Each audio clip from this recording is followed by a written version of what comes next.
En este video nos concentraremos en el cálculo de los límites. Al realizar el paso al límite, nos podemos encontrar con lo que se llaman formas indeterminadas. Por ejemplo, el límite para x que tiende a 3 de x cuadrado menos 9 sobre x menos 3, si efectuamos el paso al límite nos queda 3 al cuadrado menos 9, que nos da 0, dividido 3 menos 3, que también da 0, o sea, algo de la forma 0 sobre 0, lo cual no tiene resolución algebraica. Ahora bien, también ocurre que cuando x tiende a infinito, en este cociente 2x al cubo menos 5 sobre x al cubo más 2x más 4, si efectuamos el paso al límite, nos encontraremos con una situación del tipo infinito sobre infinito, que tampoco tiene un resultado válido desde el punto de vista algebraico. Asimismo, podríamos encontrarnos con situaciones como x por logaritmo natural de x, lo cual nos da 0 por infinito al efectuar el paso al límite. Otras situaciones, el límite para x que tiende a 1 por derecha, de 1 sobre x menos 1 menos 1 sobre x al cubo menos 1, realizando los cálculos correspondientes, podríamos ver que se trata de una diferencia del tipo infinito menos infinito, que no tiene sentido algebraico. Seguimos. En este caso, al efectuar el paso al límite, obtendríamos 1 al infinito, o en este otro, para x que tiende a 0, límite de seno de x a la x, nos queda 0 sobre 0. Finalmente podría ocurrir que, como en el último ejemplo, que para x que tiende a 0, la situación es del tipo infinito a la 0. Es decir, hemos encontrado distintas formas indeterminadas que no tienen resolución desde un punto de vista puramente algebraico. ¿O sí? ¿Qué podemos hacer cuando estamos en presencia de estas indeterminaciones, las cuales podríamos resumir en 0 sobre 0, infinito sobre infinito, infinito menos infinito, infinito por 0, 1 al infinito, o infinito a la 0, o 0 a la 0? En cualquiera de estos casos, posiblemente podríamos recurrir a algún tipo de estrategias, como por ejemplo usar casos de factoreo, o hacer artificios algebraicos, aplicar límites notables, que ya veremos de qué se trata, usar la regla del L'Hopital, que también se verá en la unidad 3, u otras alternativas que pueden ser un poquito más complejas. Veamos. Un ejemplo del uso de casos de factoreo podría ser pensar en el límite para x que tiende a 3 de x cuadrado menos 9 sobre x menos 3. Como vemos ahí, al reemplazar, ya hemos dicho que nos daba 0 sobre 0. Si observamos el numerador, podemos deducir que es una diferencia de cuadrados donde las bases son x y 3, por lo cual podríamos factorear y transformar el límite para x que tiende a 3 de x al cuadrado menos 9 sobre x menos 3 en este nuevo límite, donde tanto en el numerador como en el denominador tenemos el factor x menos 3, con lo cual podemos simplificar y transformar el límite, que era una indeterminación, en un límite del tipo x más 3, que para x que tiende a 3 nos da igual a 6. Hemos pasado de una forma indeterminada a un límite donde se puede aplicar el paso al límite sin ningún problema. Otro caso. Observemos aquí x al cuadrado menos x sobre x para x que tiende a 0. Es una indeterminación también del tipo 0 sobre 0. Y podríamos pensar en qué pasa si en el numerador se trabaja un poco la expresión x cuadrado menos x. Muy simplemente podríamos sacar factor común x y obtenemos x por x menos 1 sobre x.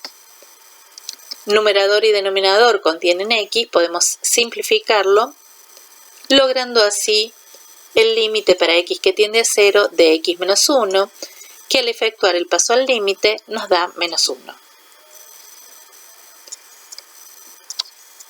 Otro tipo de estrategias algebraicas podría ser, como por ejemplo en el caso 3, tenemos raíz de x menos raíz de 2 sobre x menos 2.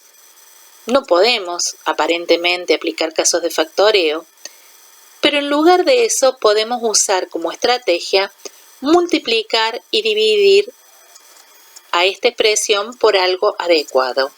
Por ejemplo, por el conjugado del numerador. Esto es multiplicar por raíz de x más raíz de 2 y dividir por raíz de x más raíz de 2. ¿Qué se logra con esto? Que en el numerador haya una diferencia de bases por una suma de bases, o sea que el producto ese se puede transformar en una diferencia de cuadrados. Y así, esa diferencia de cuadrados permitirá obtener en el numerador y en el denominador el valor o la expresión algebraica x menos 2. Simplificando, logramos transformar ese límite en el límite de 1 sobre raíz de x más raíz de 2, que cuando hacemos tender x a 2, o sea, reemplazamos, nos queda un valor real, 1 sobre 2 por raíz de 2. Hemos visto entonces algunas estrategias. Veamos el caso. En este punto podemos hablar del límite infinito o a infinito en cocientes de polinomios.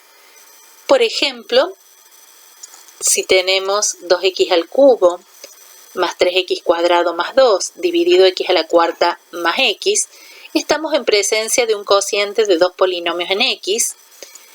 Al efectuar el paso al límite, resulta que da infinito sobre infinito.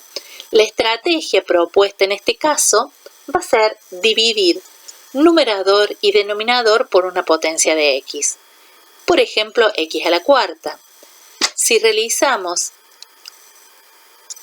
esa operación en el numerador y en el denominador y luego aplicamos distributiva, observaremos que en el numerador las expresiones 2 sobre x, 3 sobre x cuadrado, 2 sobre x a la cuarta, son todos infinitésimos, o sea, el límite de esas expresiones para x que tiende a infinito dan 0.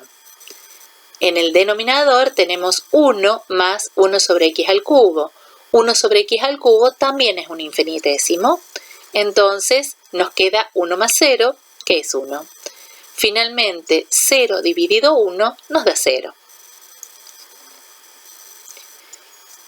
Una segunda posibilidad sería que tengamos un polinomio donde el grado del numerador es más grande que el grado del denominador. En este caso tenemos 2x al cubo más 3x cuadrado más 2 dividido x cuadrado más x.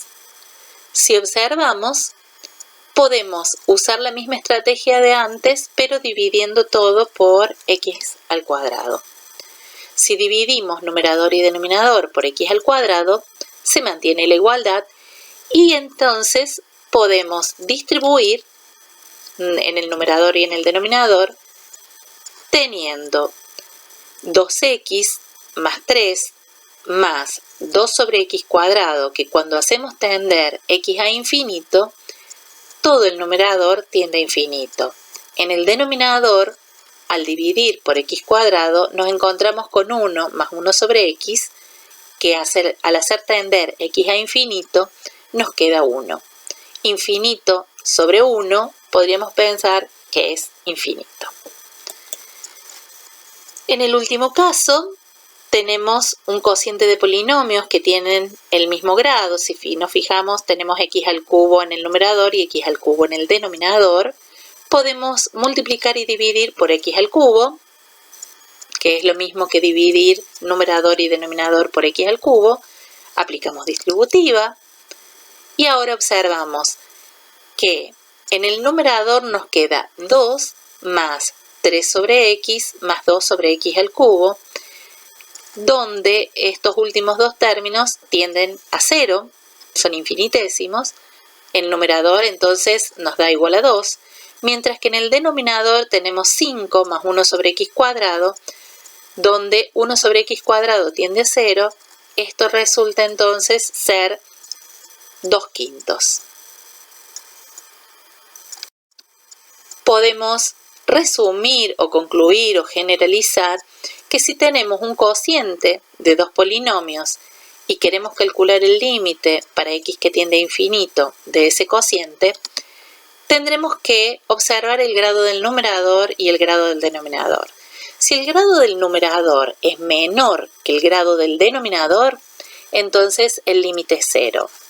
Si el grado del numerador es mayor que el grado del denominador, el límite, ¿qué les parece? Va a ser infinito. Finalmente, si el grado del numerador es igual al grado del denominador, entonces el límite del cociente será también el cociente entre los coeficientes principales de los respectivos polinomios. O sea, si tenemos, como en el caso genérico, an por x a la n sobre bn por x a la m, el cociente cuando n y m son iguales será igual, o el límite será igual a a sub n sobre b sub m. Dicho esto, otra forma de resolver límites cuando hay presencia de indeterminaciones es usando límites notables. En particular, tenemos el límite para x que tiende a 0 de seno de x sobre x, que podemos demostrar que es igual a 1. Otro límite notable es el límite para x que tiende a infinito de 1 más 1 sobre x todo a la x, lo cual es igual a e. Ambos límites van a generar otros límites notables. Por ejemplo, en el caso de seno de x sobre x, podemos deducir que eso va a implicar que el límite para x que tiende a 0 de seno de k por x sobre k por x para k distinto de 0 también va a dar 1. Y por otro lado, por equivalencias trigonométricas, podemos encontrar que el límite para x que tiende a 0 de la tangente de a por x sobre a por x también nos va a dar 1. En el caso del límite e, un equivalente al límite para x que tiende a infinito de 1 más 1 sobre x a la x es el límite para x que tiende a 0 de 1 más x a la 1 sobre x, que también nos da e. Es simplemente producto de lo que se llama un cambio de variable. Podemos ejemplificar el uso de estos límites notables, por ejemplo, a partir del caso 1. Aquí tenemos el límite para x que tiende a 0 del seno de 2x sobre x. No podemos separar el 2 porque el 2x es el argumento de la función seno. Lo que sí podremos hacer es llevar este límite a través de algún tipo de estrategia algebraica al límite del tipo seno de k por x sobre k por x, que sabemos que es igual a 1. Entonces, lo que vamos a hacer es, como estrategia, multiplicar y dividir por 2. Si multiplicamos y dividimos por 2, obtendremos que en el numerador la constante 2 acompaña al cociente seno de 2x sobre 2x, es decir, puedo separar la constante 2 del límite de seno de 2x sobre 2x para x que tiende a 0, y este es igual a 1. ¿Por qué? Porque es un límite notable. Es del tipo seno de k por x sobre k por x. Dicho esto, el resultado será 2 por 1, o sea 2. Segundo ejemplo. Aquí tenemos el límite para x que tiende a infinito de 1 más 1 sobre x a la 3x. Nuevamente tenemos que mirar un poco y decir cómo hacemos para utilizar límites notables. Sabemos que el límite notable es 1 más 1 sobre x a la x y no a la 3x. Entonces ese 3 está molestando. Lo que deberíamos hacer es repensarlo. En este caso, lo podemos pensar como la potencia del límite. Entonces nos queda el límite para x que tiende a infinito de 1 más 1 sobre x a la x, todo elevado al cubo. Como sabemos que la base de esa potencia es un límite notable y nos da e, el resultado final será e al cubo. Tengamos en cuenta, dicho todo esto, que no hay que confundirse. Hay algunas cuestiones, unos errores comunes y por lo tanto deberíamos hacer esta salvedad. No son formas de indeterminación o no son indeterminadas los cocientes que nos den 0 dividido un número distinto de 0. Eso nos da 0. Tampoco serán formas de indeterminadas cuando tengamos infinito dividido o cuando el límite del numerador sea infinito y el denominador nos dé una constante distinta de 0. Tampoco será una indeterminación cuando tengamos una constante y el denominador tienda a infinito. En estos casos, el cociente tenderá a 0. Observemos que las expresiones como 1 sobre x cuadrado, etc. para x que tiende a infinito, los límites de este tipo son los llamados infinitésimos, son algunos de los infinitésimos y por lo tanto nos dan valor 0. ¿De acuerdo? Bueno, ahora a ejercitarse y nos vemos pronto.